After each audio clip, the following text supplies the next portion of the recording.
All right, well, good afternoon, Team ET. Welcome to another live broadcast, although that's a bit of a misnomer at the moment because we're not live, we're recording today. As this is my first attempt to do a panel discussion, I didn't want to try and go live and make a total mess of things. So full disclosure, this is recorded. We'll have it up on LinkedIn within probably an hour after we finish recording. But welcome here anyway. It's really a pleasure to be able to introduce three wonderful people that I've had the pleasure of working with or meeting previously through the podcast mainly, but in some cases through one of our programs. I will come to them in just a minute.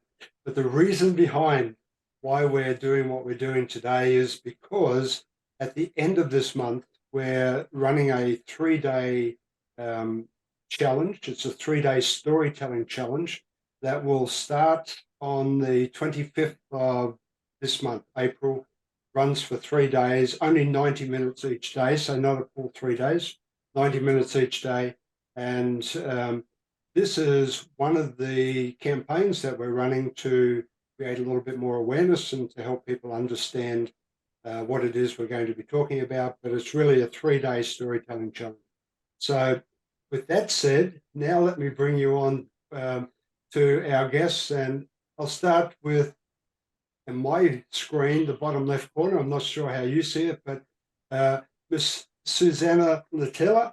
Now, Susanna, I'm going to pronounce your name terribly, so please correct my poor pronunciation from the start. So, Susanna, welcome to the ET project. I believe the last time we spoke, you were sitting in Prague. Are you still in Prague? Yes, Wayne, thank you so much. It was pretty good pronunciation, I must say. Susanna Lähteelä is the exact one, so you weren't far. But yes, last time we spoke, I was in Prague. I've been bouncing around, just traveling quite a bit in between, but still living in Prague and today located here as well. Excellent, thank you. And my apologies for my pronunciation. For those that don't know me, I'm from Australia. I'm Australian. I have one tone, it's called a monotone, and therefore it makes my communications very challenged.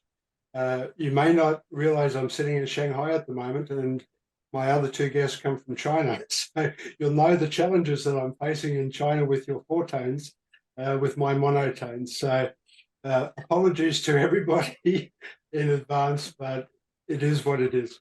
So welcome, Susanna. What are you doing at the moment? At the moment, I am a public speaking coach and a speaker. I'm heavily involved in Toastmaster organization. That's where I started my speaking career. And yeah, doing that in a daily basis.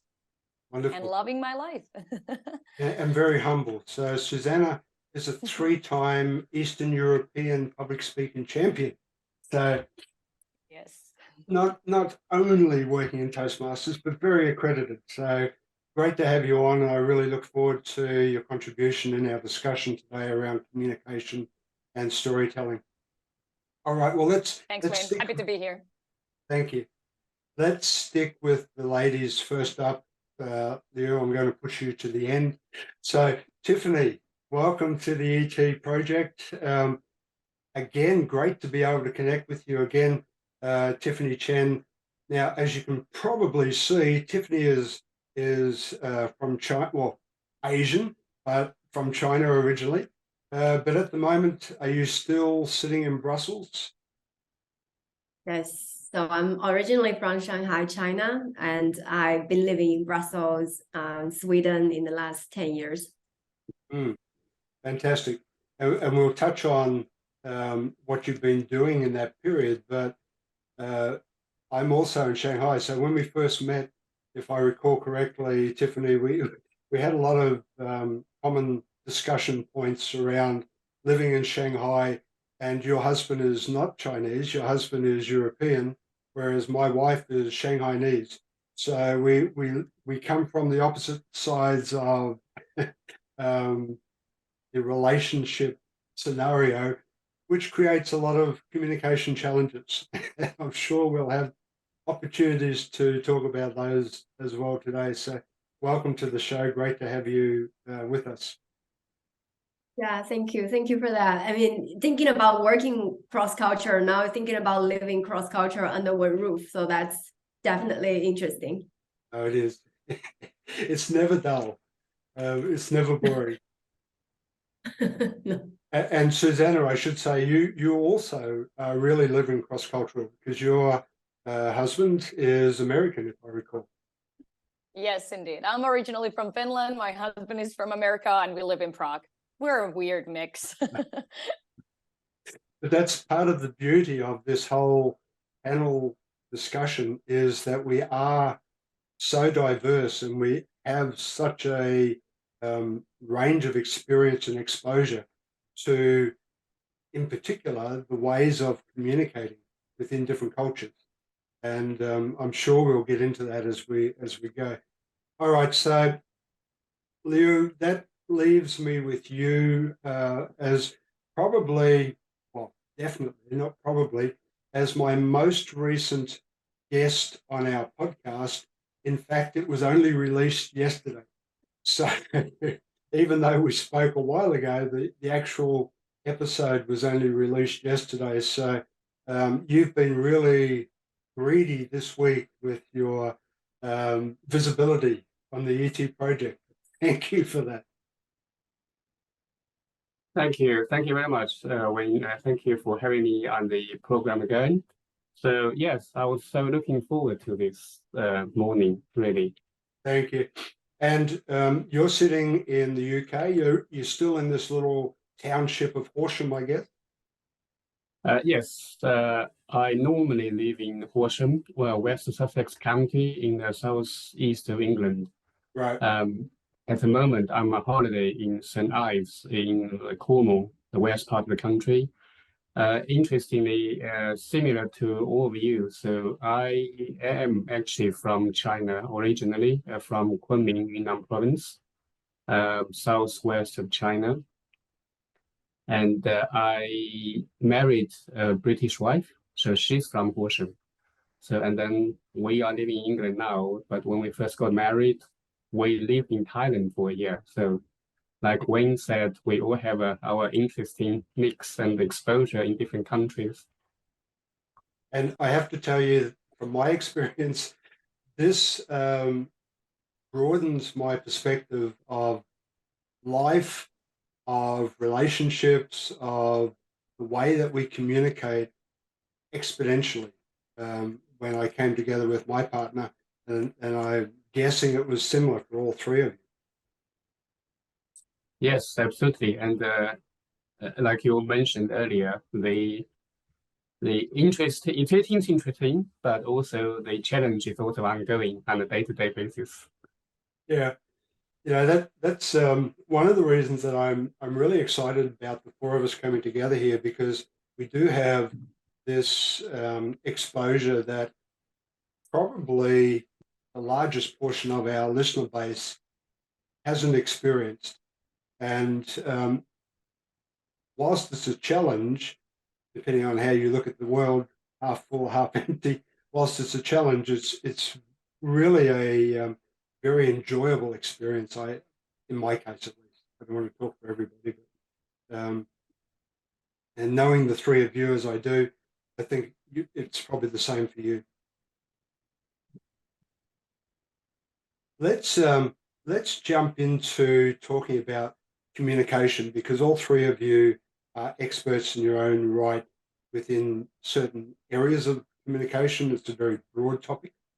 And as I mentioned, at the end of this month, we're going to be doing a storytelling challenge, which of course storytelling is part of communication. Maybe Tiffany, in your background, you come out of the corporate world as a VP, a very senior VP for a large organization, a VP of communication. So perhaps you could share something around your experience working in a corporate setting and the challenges you observed with communication as a whole. Yeah. Okay. There are quite a lot of layers in terms of communication. I think that I can focus today on communication around being a leader and going from maybe a middle management leader to a senior leadership kind of leader. So we can focus around that type of communication. Please. Because it does requires a very different set of skills. And one of them being that people think communication is a lot about me, like what do I say, how do I sound, how do I show up, how do I present myself. But in reality, the great communication really is judged not by the information you give, but by the recipients, what they have received. So this is what come across as one of the challenges. People all know about it, but when it comes to doing it, implementing it, they tend to, again, turn everything into themselves of, yeah, how do I show up? How do I sound? What do I say? What's my script? When do I say what?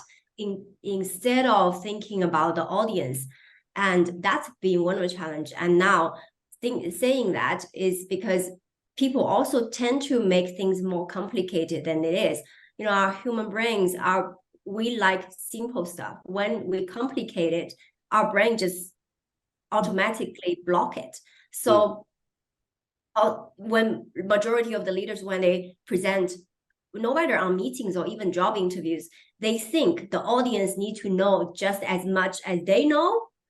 So they tend to say too much instead of keep it simple for the audience and meet them in the middle. So I think these are the two challenges on a very surface level. But if we go down deeper, we can explain later on when a deeper level challenge, when it comes to when you need to influence the change, when you need to influence your entire organization to make a change, to make a transformation, to do something that is out of their comfort zone, then that requires a deeper level of communication.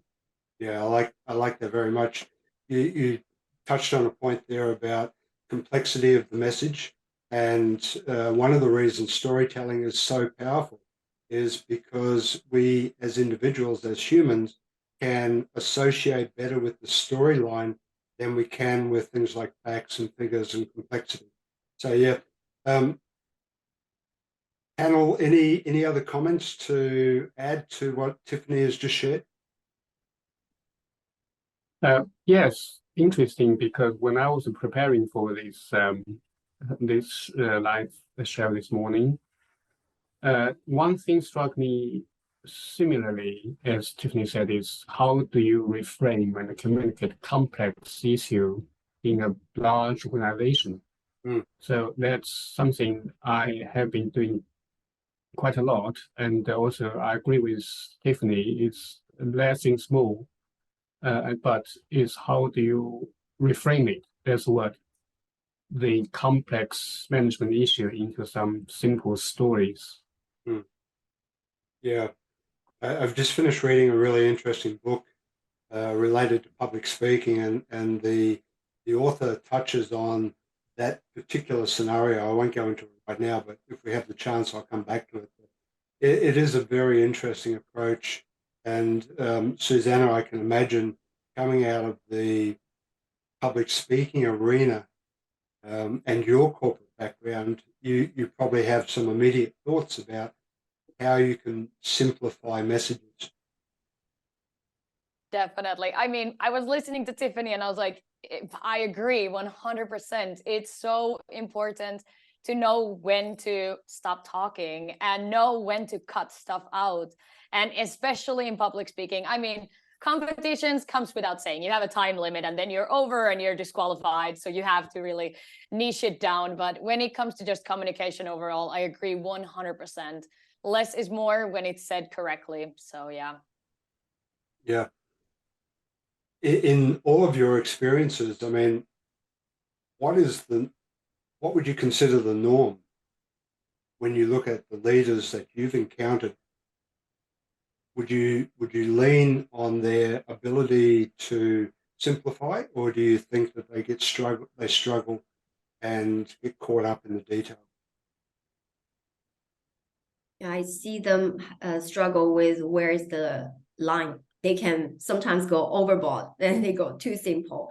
I wanted to emphasize one thing: being simple doesn't mean that you make your idea less intellectual, doesn't mean that you make your sentence short. It does not mean that. It means that you want to minimize the work your audience need to do to understand you. You want to minimize their work, whatever that means. But it does not really mean you need to make it less intelligent or just like answer everything with one sentence. That's not what simplify means. So one of the secrets we'll probably touch on later is in the way that we structure our communication. Contributes greatly to the way that it's received. And if we can simplify and be very succinct in the structure, then it helps for the message to be received more easily. Liu, I'm wondering, from a cross-cultural perspective, today we operate in a very globalized environment. I think almost all companies that I've had any involvement with, particularly large companies, maybe not national companies, but are very much a global organization now. And if we work in a project, as an example, the members of the project team come from different corners of the world, which, as we can all imagine, creates a raft of challenges when we communicate, be they cultural, be they language specific, be they the nuances, even gestures, right? I'm wondering, is there any guidance that as a cross-cultural intelligence coach, if you were sitting down with a leader, is there any guidance you would give them as a basis for being aware of their communications and challenges they create? Sure. If actually looking at our screen at the moment, I can see we four of us belongs to these kind of two groups of cultures, if you like, the so-called high context culture versus low context culture.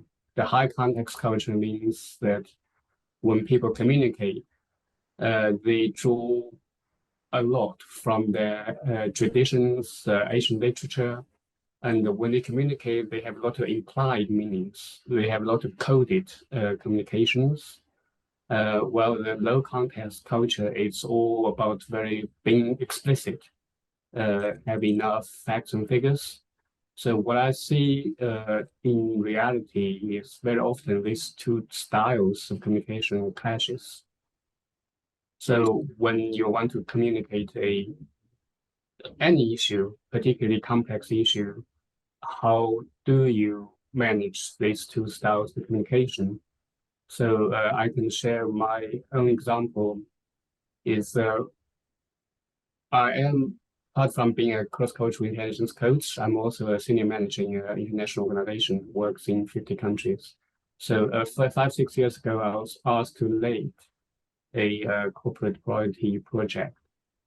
So the challenge is, how do you communicate what you want to do that involves like 20 odd internal teams and 6 regions, 50 countries? I think Tiffany would identify with me on that. How do you see that? You can, one way you can put together like 30, 40 slides to explain that you want to do the agile model instead of predictive model.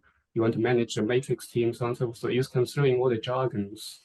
And then everybody might be nodding away because they don't want to appear to be unintelligent, but at the end of the day, they might not understand what you're trying to do.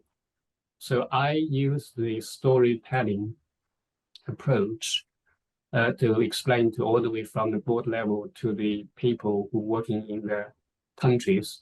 I said, look, I want to do two things.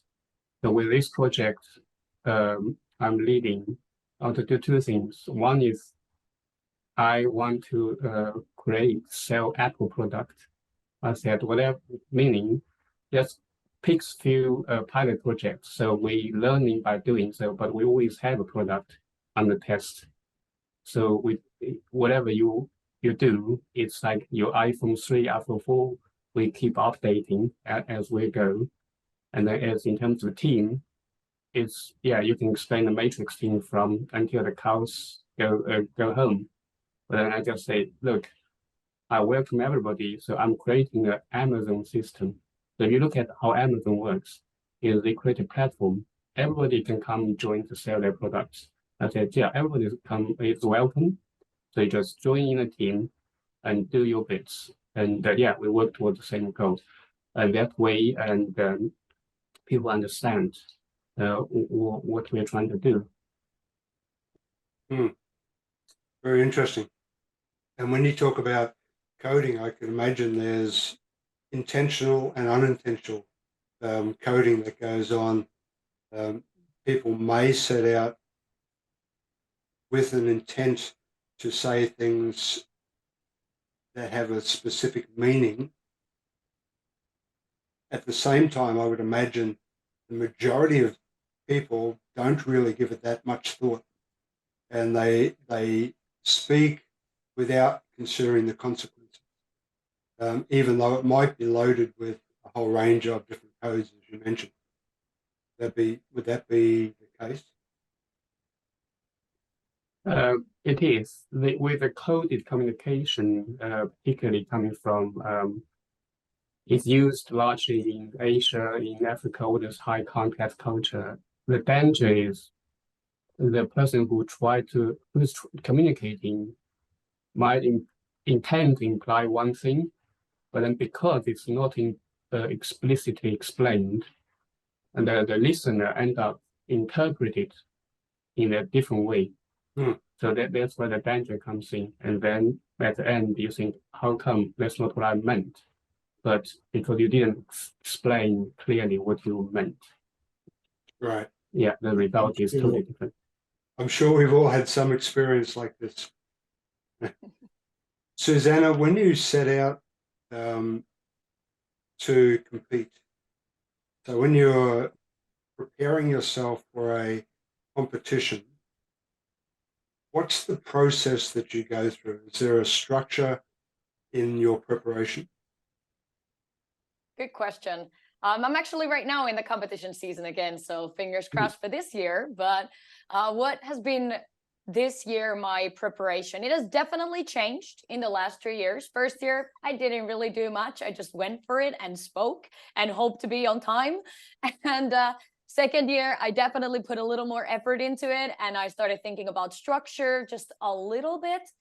But now the third year, it's obviously I've created a profession out of the industry for myself, so it's very different. But this year, I've actually put tremendous amount of work when it comes to preparing myself for the competition.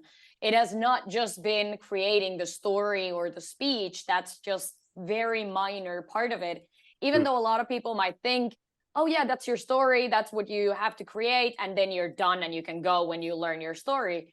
No, not really. There is so much behind it. There is body language exercises in front of a mirror. There is vocal variety exercises, just filming yourself and then seeing it back, thinking how low can you go on this point, how much stage movement you can have on this point, and all these kind of tips and tricks that we need to think about when it comes to the competition season, because everybody can write a good story. It's a fact. If we put our mind into it, everybody can write a good story. It's about how you deliver and how you communicate it to your audience.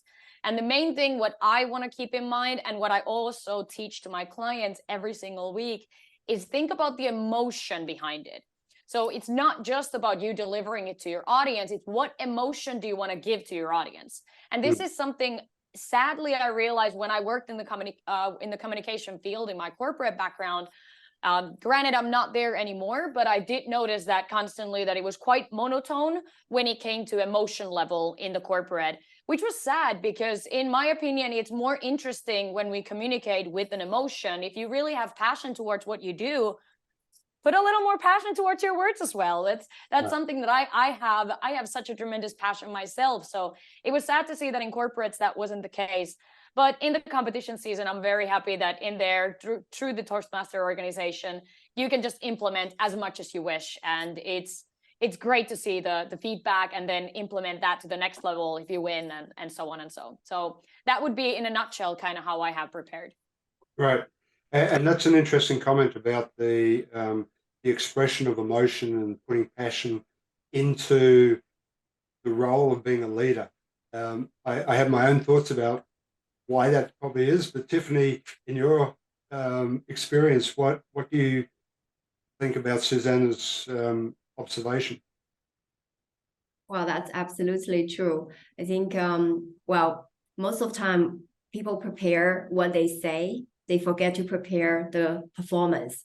They prepare the content, but not the performance, which is why most of the time it's very hard to influence.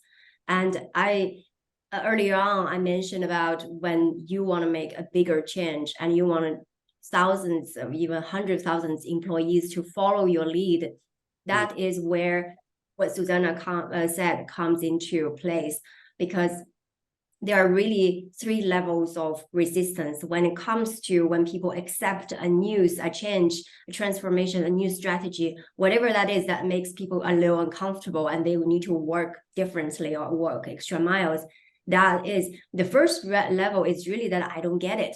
I don't get it. You can really change it by giving more information, right? People just don't know the why, the how, the what, the when, the who. So you can explain by trainings and slides, like Liu Liu said. But the next level is where most organizations start to fail. The number, which is quite average, is about 70% that comes into fail when it comes to this type of change, because it does not address the next emotional level, as Susanna just mentioned. That is, people come to the second level is, I don't like it. I don't like what you're just telling me, because it's threatened me. It's giving me certain amount of fears. I need to change my routine. I will lose something by embracing that kind of change. But organizations start to not understanding it. Leaders think, okay, they just didn't get it. Let me give them more trainings. Let me send people to their site to train them. Let me give them a coach to train them. But people really is just like, but I just don't like what you're saying. Like, it changes my way of working, changes my team. I need to lay off people. I need to change my talents. It's not that I don't get it, but they are asking the question, sounds like they didn't get it, hoping the leaders will read between the lines that I just don't like it. Can you just see what I'm seeing and feel what I'm feeling? So that's really the second level of where comes to most leaders and organization fails. And the last level is very, actual and very practical, is that I don't like you. Whoever that you are telling me that I need to do whatever, I just don't like you. Whatever that you represent, that you can represent your human resources, and I don't trust you. You can means that you are from headquarters and you don't understand my market in India. Like, I just don't like what you're saying. I mean, you don't have the context and you don't have the experience and local market knowledge to tell me what I need to do. So I don't like you and I don't trust you. So you need to address really the 3 levels until you can win people's trust and win people's willingness to make that extra effort and walk that extra miles to make that change for you. Yeah, there's so many. Wait, can I comment on the last one? Really, that's such a passion for me. But for the third one that Tiffany just said, it's so true. And I feel like it's so often that we forget, when we get to the higher level, we forget to listen, which is one of the most keys when it comes to communication. I mean, you can't just tell, you need to listen, and it's a 2-way street. No matter what title, no matter what, if it's an entry level and a huge headquarters, it's a 2-way street. You need to listen first and then you can give. It's just a hardcore fact, because otherwise it might end up to the case of 3 that Tiffany just said. Yeah. May I just comment on that as well? I think it's really brought out a few points in my head as I was listening to Tiffany. One is about this: how do you build trust and like win people's hearts in different culture? So like in a relationship-based culture, you really need to build trust by building relationships. While in a task-oriented culture, you build trust by demonstrating your performance. So I really remember that when on my first kind of deployment to Cambodia to work with two groups of organizations locally. I was much younger then, even more difficult to convince people that to trust me. So I had to take a different approach with the American organizations. They literally give me an interview style meeting in the office, just ask me all the technical questions to kind of grilled me literally. So I have to demonstrate my ability to lead. Well, with the Cambodian people, I have meal with them, drink tea with them to build that personal contact, and then they trust me, and then they can work with me. So it's different style of building trust. I think the other point about the likes and when they don't like you, there is the last week, because I'm coaching two groups of people at the moment, we talked about the approach in communication. Very often, when it comes to particular change management, the relationship-based or Eastern or African, all this relationship-based culture tend to accept the new reality more quickly. They'll say, okay, you propose a change, fine. I will just start to work around it. So how it's going to affect me, I'm going to start working around it. Well, with the logic-based, task-oriented people, the first question they want to ask is why? So, but when these two meet together, it can really cause a lot of problem. So one of the Indian colleague I'm coaching said to me, I don't understand why that whatever proposal I come up with, my boss is always asking me why. So for him, when people ask them, why are you proposing that? That becomes very emotional. They took it as a personal attack. They took it as a question on their ability and integrity. So I have to explain to him to say, actually, no, they just want to know the logic behind it. So that was quite an aha moment for him. So we encounter this all the time. So when, particularly for coming from relationship-based culture, even with my wife. So if I come up with some idea, her first instinct is asking the question, why? So it still gets me sometimes. So I have to put that emotion down to kind of come up with logical reason behind it. Yeah. Yeah. So if I listen to all of the comments there, one thing jumps out. Well, many things jump out, but one thing jumps out is it's not easy. There's a lot of layers that we have to be able to peel back and to understand. But another thing, probably even more at the heart of our conversation at the moment, is that it's not, if I'm the leader trying desperately to communicate, I have to put me out of the picture and think about the audience that I'm communicating to. I need to be really cognizant of who they are, what are their expectations. So I have to understand my audience. And I can imagine in public speaking, this is extremely important to be able to connect with the audience. I know at a corporate level, you have to be able to connect with the different teams, the people that report to you. Maybe they don't report to you, but you're trying to influence them. How do you go about that? Because easy to say, really easy to say, you need to understand the people you're communicating with. Wayne, what's the matter with you? How do I understand them? How do I go about breaking down those barriers in the first instance? Anyone have any ideas?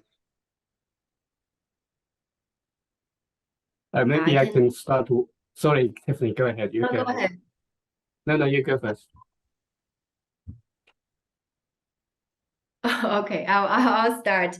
I think it's a super good point, Wayne, because this is all about audience. As I said in the beginning, it's not really judged by the information you give, what you say. It's more judged by what the audience receive. So it starts with the audience.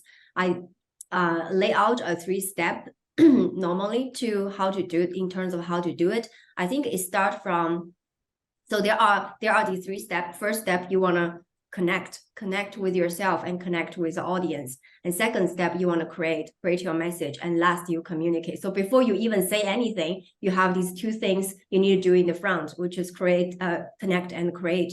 So in terms of connect, you want to first connect with yourself, whatever you are trying to tell. What is it that you believe in it? What is that you are not comfortable to say?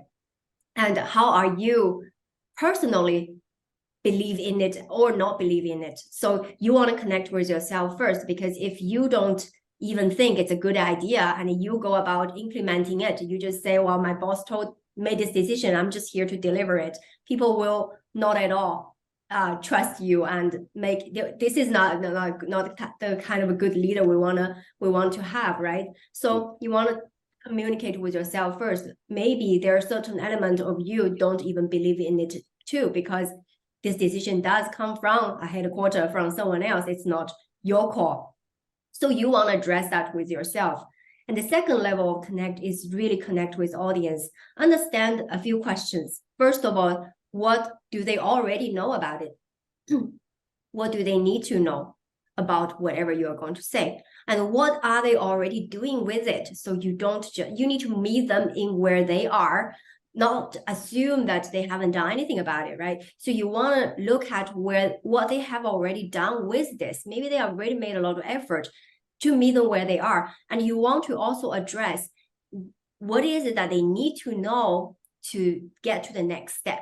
So you want to connect with all these questions of where your audience is so that you can meet them in the middle. And then you go about creating the message. If people can only remember one sentence from whatever you are going to say and what that takeaway is, and then you go about and communicate and the last, and using storytelling or whatever format and methodologies you are comfortable with. But these first two steps are just so critical to do it with yourself. When it comes to communication, majority of the time is like a tip of the iceberg, right? The tip of the iceberg is where you actually communicate. Like Susanna said, the majority of the work is below the surface, and that's where when it comes to the preparation is really the key. Yeah, very, very true. Yeah. Anyone else want to add anything? I just want to add 2 points. One relates to what Tiffany just said, and another relates to what Susanna said earlier. With what Tiffany said, it's exactly so. When people, particularly leaders, try to communicate, I think we must not assume people are not doing anything or don't know anything. I think the information piece is quite easy because you can give them document briefings. But more importantly, it's about how do you connect with them. So similarly to Tiffany, I take approach that when I do briefing or induction, I actually say to people, take a coaching approach. I say to people, tell me what do you want to know that is most relevant, most important. So to give the kind of control back to them. And then my second question is, what can I do to help you to achieve what you want to do? So I think that way is one is you give them the information most relevant to them. The second is you end up team up with them to say, actually, yeah, they are working, you are working together with them to achieve this goal. So that is something I have been trying. It's been working quite well. The other point about the what Susanna said about monotone and all this body language, I recently did a post on LinkedIn about the smile and not smile. Interesting different culture is how people interpret the body language. So if you say in some Asian countries, African countries, the stern-looked face and the sort of monotone is from the leaders is interpreted as serious as they are taking the job seriously. With you, while the other side of the world might think they want to communicate with a smiley face to show they are approachable So all this needs to be taken into consideration. How where you are communicating, who you're communicating with, to find some kind of middle ground. Mm-hmm. Can I comment on that? Leo, I want to challenge that just a little bit, if you don't mind. So, because from my perspective, when it comes to smiling, that's such a minor part of communication, or your body language. I feel like it's too easily put one way or another. It's more of how you are approached and how approachable you are for the people. Because if you smile, even in the cultures that you firstly mentioned, the first expression for the people might be, oh, is she taking his job seriously? But then if you talk more and you discuss with them more, they will open a new approach towards yourself. I would assume this based on how I have worked with these cultures. But it is true from a general point of view, yes. But I wouldn't want to label it too much of smile or don't smile, depending on which culture you work with. But to go further, go ahead. Yeah, carry on. No, please do. I'm going to go for another subject quickly. So. I meant the post relating to a static image. So it relates to static image. On the poster. No, I just wanted to clarify that, so there's not any miscommunication or misunderstanding. But yes, but I wanted to just point out quickly regarding on what Tiffany said before. In my opinion, when it comes to the very first part that Tiffany said, which is great, of connecting with your audience, I feel like it's so often forgotten that you need to put your ego aside when you approach to the people. Because if you, let's say it's an in-person event and you are there to deliver a message for your employees, if you show up the minute when the event is supposed to start, or if you are on the backstage, or if you're not approachable before the event, you are coming across way more non-approachable, and people might see you as very intimidating, and they might dislike you a little more because you are not a human in their eyes. But when it comes to that, if you show up to the event 10 minutes before, see some people, handshake, get to know them, make a human out of yourself, and then go to that stage, you are much more approachable. And the same goes in online environment. You can show up to the Zoom event 10 minutes early if it's a bigger event, or if you know that more people are coming, say hi, point out some people who you might know, and so on and so. It doesn't take anything away from your title. It's just putting your ego aside and being a human to the people who you work with. It's the key, in my opinion, when it comes to communicating. So there's a lot of quotes. Maya Angelou's quote comes to mind. It's not about what you said or what you did. It's how you make people feel that they remember. And I think that's a common underlying theme, what I heard each of you talking to.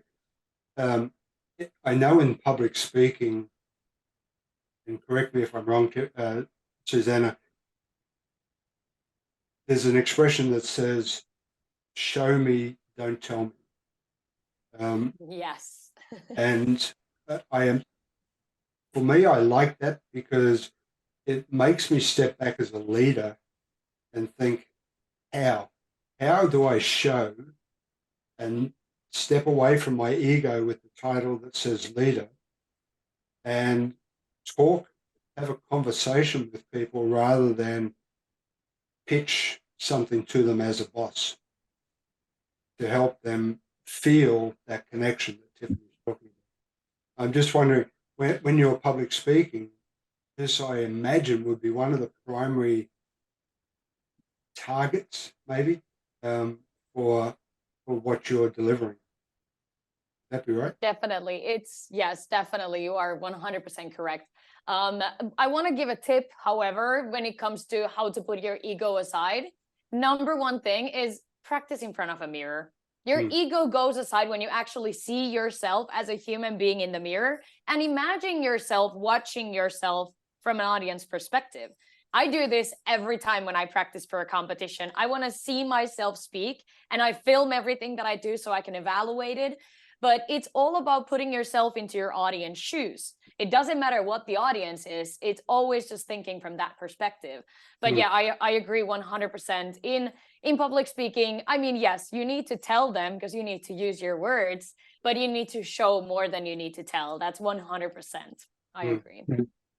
Yeah, I just add to one point. I think in a different setting, I agree with you, Susanna. I think how that translates to the corporate world, Tiffany and I working is that communication starts from if you do business trip, the communication starts from this moment you step out of the plane, being met by people on the ground. Like you say, it's all 360 dimensional thing. So the moment you start to relate to people, that's how you start to communicate. Yeah, how you treat with them. Yeah, it's all start from there. There's many great examples that I've read about. I won't say I've experienced too many, but particularly people in public office who are noted as great communicators have the ability to make the individual that they're communicating with feel like they're the only person in the world, or they're the only person in the room at that moment in time. And that would be a fantastic skill to be able to acquire if you're a leader and you want to set the scene. To your point, Leo, it would be a fantastic starting point. The moment you walk into a room, the moment you step off a plane, the moment you're in front of others, to be able to make people feel like there is that immediate connection. I totally agree. But I think it's not just a skill, but I think it needs to come from a authentic point, because human beings have this antenna, if you like. They can detect whether you're doing it just for show or whether you're doing it for real. Absolutely. Yeah. It has to be authentic. There's no question. You have to be genuine. You have to, I don't want to say walk the talk because that's too abstract, but you have to be yourself. People will find you out otherwise. I'm conscious of the time, panel, so maybe I ask each of you the same question just to get your input. So if we're thinking about communication, or we're thinking about storytelling even, for you, what would be, this may be a hard question, but what would be the single most important thing that you would leave our listeners with in relation to communication? Who would like to go first? I can go first. Okay. Yeah, from a public speaking point of view, as well as communication point of view, the one thing that I would leave as a tip, I mean, don't get me wrong, I could leave you 100, but the one thing, if I have to choose, is look where your voice is coming from. Because it's all about the authenticity. If you gain an authentic voice from yourself, it's the most important thing you can do when it comes to your voice and speaking to people. And when I say find your voice and see where your voice is coming from, I mean, what has happened in your life? What has affected your voice? Maybe there's something traumatized in your past that is affecting that you can't speak as loud. Maybe there's something in your work that someone is holding you back, then that's why you can't communicate as clearly. Maybe there is in your family or in your spouse, there is something that is triggering you and you haven't talked with them, and that's why you can't communicate with as much emotion. There is always something that is affecting your voice, because it's your voice, it's storytelling, it's your stories, it's your communication. It comes from your voice. So find where your voice is coming from, really look into yourself. And don't get me wrong, my quote goes very hand in hand with this exercise. It's always uncomfortable before it becomes comfortable, because it truly is. When you look into yourself and see where your voice is coming from, it might be uncomfortable if you haven't done it before, but when you truly look in, it will become comfortable later. And hence, it's just going to make you that much better communicator and speaker. So that would be my one tip. Nice. Thank you for that. Tiffany, I will leave you to have the last word on that question. So, Liu. For me, when it comes to storytelling and the communication, I think the tip would be it's not about what you want to tell. It's actually to try to think what your audience wants to listen and to know.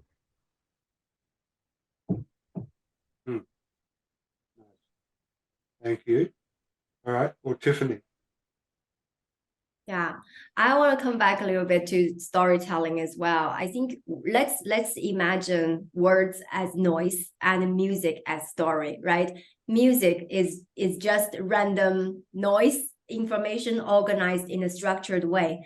But if just somebody just tap on the table, right, you wouldn't remember this noise. But when it's organized in a structured way, you remember it as a music, which you can even sing without even listening to it. It's the same thing as story. When we can organize our words into a story, it's just a much easier way for people to remember and resonate and take away with them. So storytelling absolutely is very, very, very influential and very effective way to carry out a communication. Whenever you doubt about it, think about music. If you just tap on the table, nobody remembers. It's just random noise, just like your words. But when you organize into a story, it's in a structured way, it's digestible, and it transforms into people's brain, and it's easy to remember. Yeah, I like that. I've just released a ebook as part of this month's program, and one of the statements in there is storytelling is the art of conveying a message or an idea as a narrative. So if you have something that you want to share, if you can create it as a story, people are going to remember it, they're going to internalize it much easier and hold on to that knowledge much better than if you just give it to them as a series of Sorry, maybe I can add on to what Tiffany said. It just reminded me, when we talk about communication, it's actually very multidimensional. We mentioned about the verbal, and then Tiffany brought up this very important point about audio in the music. But I also want to bring in the concept of picture and photo imagery, because like human brain actually works on the imagery basis. So I think using image in communication is also very powerful as well when it comes to particularly storytelling. So many in the corporate world, so many presentations are just filled with words. But if you just use one single picture, it can communicate a great deal of issues because human brain works that way. Yeah. I need to add from a public speaking point of view, image can also be your body language. If you don't have a presentation, create an image of yourself. If you have a better body language, they will remember you better. Absolutely. I totally agree. Very nice. So long as the picture is of the topic, so many times I see in corporate presentations a total disconnect, or the message is so abstract through the picture to the topic that there is no connection, and they lose that opportunity. I agree with you 100%, Liu, but so long as they choose the right image to associate with the message. Yeah, very good. Final question to anyone. I don't expect everyone to answer, but are there any books out there that you think would be useful for the listeners to get hold of in relation to storytelling or communication? Have you read any recently that you would like to share, or any that you know of? Yeah, I can recommend one book that is called Building a Story Brand. It's written by Donald Miller. Great book. I've read that as well. Yeah, particularly if you're starting a new business, right, Tiffany, and you want to put effort into building your brand. It's definitely a great book. But very. It's more of a marketing communication book. Yeah. Yeah, very good. I want to comment on this. I'm not big on books, and Wayne knows that. However, I want to say that I'm just not big on books because I'm dyslexic. I'm trying to see audiobooks. I'm learning, but I feel like I need to say this because I say this every time when people ask about books. Is your favorite book should be your own journey and your own journal, because that's where your stories are. So really, I mean, I write every morning to a journal because I don't remember what happens in my life all the time. And sometimes I might need some ideas for speeches in the future. So I write quite often what happened yesterday, or if something interesting happened that I heard of. And then I go back to it and I learn a lot from it. So that, in my opinion, from a public speaking point of view, write your own stories. I love that. Very good. Liu? I take approach. I mean, I do have one book to recommend called Unleash the Power of Storytelling by Rob Basenbach. But however, I also personally take an approach of, see it as like your healthy diet. You need to have a variety of fruit and veg, meat and everything. So like Susanna said, I listen to a lot of public speaking videos to really draw nutrients from various people. We all have different things to learn from, really. The other thing is actually I am a big movie lover. So I think actually when it comes to storytelling, good movies is a good format of storytelling. Yeah. Very good. Very nice. My own love of books, our audience knows I'm a avid book reader, 2 books a week. Why I love books so much and the stories they share is, having written a book, and by the way, I have a book coming out next week that I'm co-authoring, but not for that purpose. Why I love books so much is because when you sit down to write a book, you really have to go deep inside, and you have to do a lot of research typically before you can convey the message. Now, I'm not saying every book is done this way, but the message is typically really well thought through, and therefore you're extracting somebody's refined thoughts from the book that they may have shared over their career, versus hearing one of us talk about our experiences, which could be top of mind, surface level, rather than thinking through to a deeper level of context. So that's why I love books. That's my own contribution to that. But one book that I did read recently, which is called, I think, The Best Story Wins. It's written by one of the animators that comes out of Pixar and previously from The Simpsons, Matthew Lune, and really great book around storytelling in particular.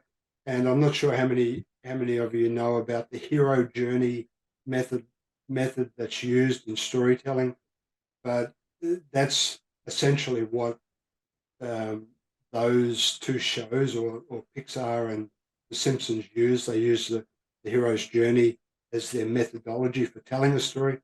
And if anyone's really interested in understanding how Pixar in particular put it together, this guy, 2.5 decades worth of experience and exposure in one of the leading storytelling companies in the world.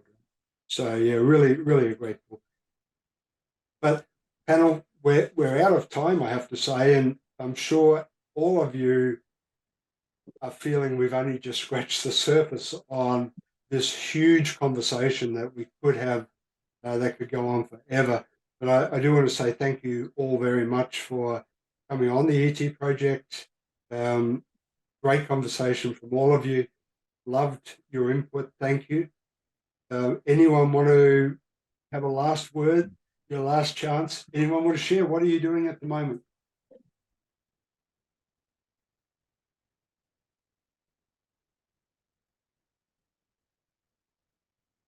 Okay, so it seems like it's up to me to say farewell. All right. Maybe Well, just saying thank you, Wayne, for the invitation. Obviously, for all of us, it has been a pleasure to be here. Yeah, look, great having you. Thank you. Yeah, thank you to be on the show, and good to be connected with Susanna and Tiffany. Yeah. Thank you, Wayne. put a lot of effort to deliver this. So hopefully we did a good job. Very nice. All right. Thank you all. Yeah. Thanks, Wayne.